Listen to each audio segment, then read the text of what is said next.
All right, welcome back to day 2. Glad we made it through day 1. I realized it was a bit of a challenge, but we are all still figuring it out. And I hope you got done what you could get done, and we'll troubleshoot and problem solve as we go. I don't want you to freak out if you couldn't get it all done.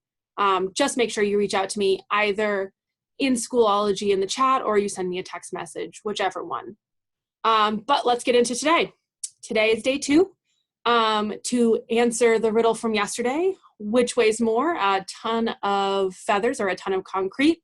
The correct answer, as Miss Lomax got correctly, is that they're both the same. They both weigh a ton.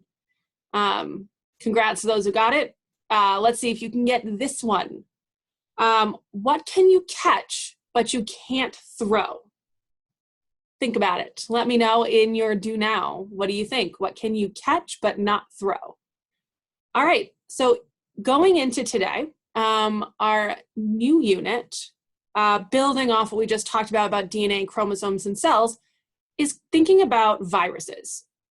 It's pretty appropriate for where we are right now. The reason I'm talking to you over a video is because of a virus, this coronavirus. And so over the next 2 days, you are going to become experts on virus. So basically what we call you is virologists.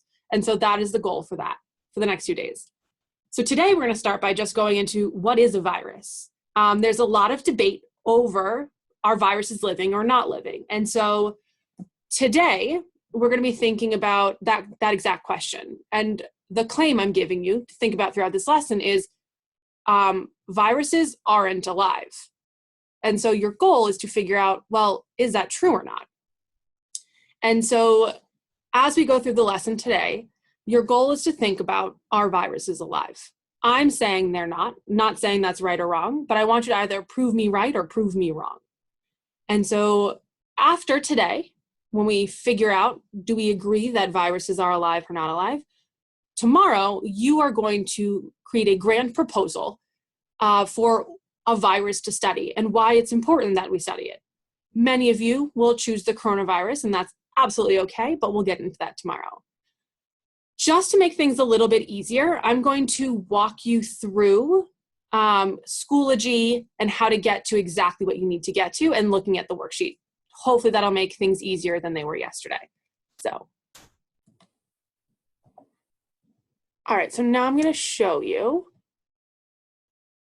my screen. When you log in, you go to your course. Just going to do section 2 for right now. Click on it, click on week 1, and you'll see Wednesday 3/18, Introduction to Viruses. Once you click on this, this will be your only document for today, apart from this video. So double click on Introduction to Viruses. In it, yours will look a little different. You'll say My Documents. You'll click on My Documents, and it will pop you up to your own view of this. You'll complete your do now. Make sure you write in the blue boxes. You can keep it in black font. Highlight your answers to question 2 and 3.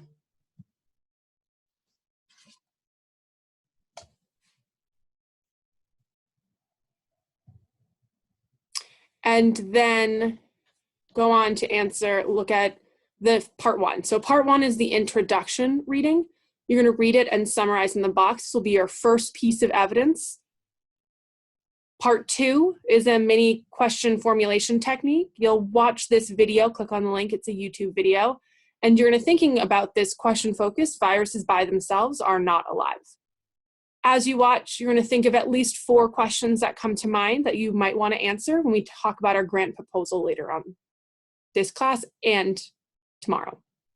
And finally, the last piece is this part 3, proposing the questions, are viruses alive, and using this table to help you write your claim evidence and reasoning.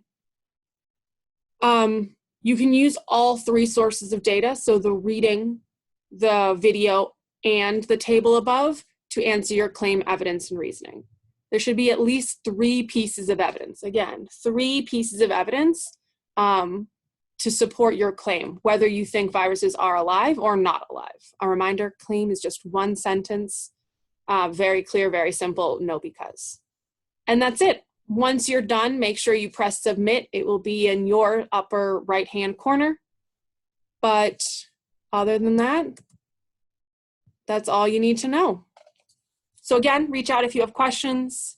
Have a great rest of your day and stay amazing, awesome scientists.